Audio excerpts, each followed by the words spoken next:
നമസ്കാരം. നാട്ടുരാജ്യ ന്യൂസ് നാട്ടിലെ വിഷയവുമായി നിങ്ങളുടെ മുന്നിൽ വരുന്നു.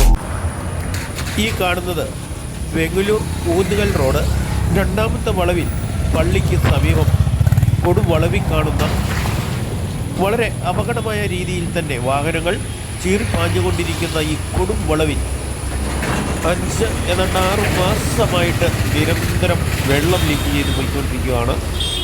അതോറിറ്റി വരും, അടയ്ക്കും, വീണ്ടും ഇന്ന് തന്നെയാണ് ആവർത്തനം.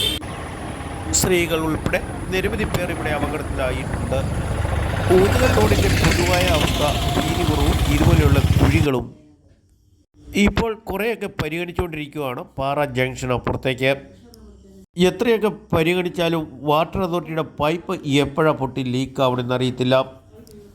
കാലപ്പഴക്കം കൊണ്ട് ജീർണിച്ച പൈപ്പ് പൊട്ടുന്നതും കൂടാതെ ഏറ്റവും പുതിയതായി ജലജീവൻ പദ്ധതിക്കിട്ട പൈപ്പുകളും പൊട്ടി തുടങ്ങി എന്നുള്ളതാണ്. എന്തായാലും മഴക്കാലമായാലും കുടിവെള്ളം കൃത്യസമയത്ത് കിട്ടാറില്ല. രാഷ്ട്രീയക്കാരുടെ പ്രതികരണത്തിനും വിലയില്ലാത്ത ഈ ഉദ്യോഗസ്ഥ കൂട്ടുകെട്ട് ഈ നാടിന് അപകാരമെന്ന് കാണിക്കുന്നതിൻ്റെ നേർക്കാഴ്ചയാണിത്. ഈ കൊടും വളവിൽ തന്നെ SNDPയുടെ കെട്ടിടം കൂടാതെ പള്ളിയിൽ നിസ്കരിക്കാൻ വരുന്നവരുടെ തിരക്ക് എല്ലാ രീതിയിലും ഈ നാട് വലയുന്നു. ഇത് ഊന്നുകല്ല്, തൊടുപുഴ ഊന്നുകല്ല് വെങ്ങല്ലൂരിന്ന് വന്ന ജംഗ്ഷനാണ് റോഡ്. ഇത് ചേട്ടാ ചേട്ടൻ കണ്ടില്ല, തീരുമാനം വേണമെന്നാണ് ഒരു നാട്ടുകാർ പറയുന്നത്.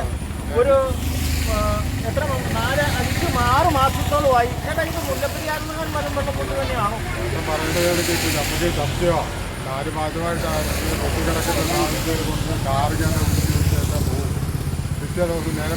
സംശയമില്ലാഞ്ഞ് വെള്ളം കാരണം ഇത് ചേട്ടാ ഒരു 15 പേരെങ്കിലും ഇവിടെ ഒന്ന് വീണതുണ്ട്. ഞാൻ തന്നെ ഒരു 5-6 പേരാണ് ആശുപത്രി കൊണ്ടുപോയിട്ട് ഒരു 2 മാസം മുകളിൽ ഒരു പ്രാവശ്യം ശരിയാക്കിയത്. എന്നിട്ട് പിന്നെയും ഇതുപോലെ ആയി, പിറ്റേ ദിവസം ഒന്നിനായി ചാറിട്ടിട്ട് പോണു. സാധനം പൊങ്ങി വന്നു, വെള്ളം പൊങ്ങി വന്നുകൊണ്ടിരിക്കുവാണ്.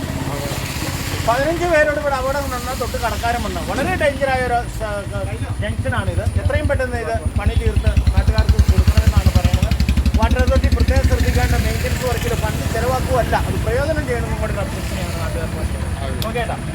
റോഡിൻ്റെ പുനരുദ്ധാരണ പണികൾ തീർക്കാതിരിക്കുന്നത് പ്രത്യേകിച്ചും ദേശീയപാതയ്ക്ക് സമാനമായ ഈ റോഡ് മെയിൻ്റനൻസ് പണി തന്നെ തീർത്തിട്ട് 20 വർഷത്തോളമായി. ഒരു നാട് നശിക്കാൻ തുടങ്ങിയതിൻ്റെ തുടക്കമാണ് റോഡിൻ്റെ അധംപതനം.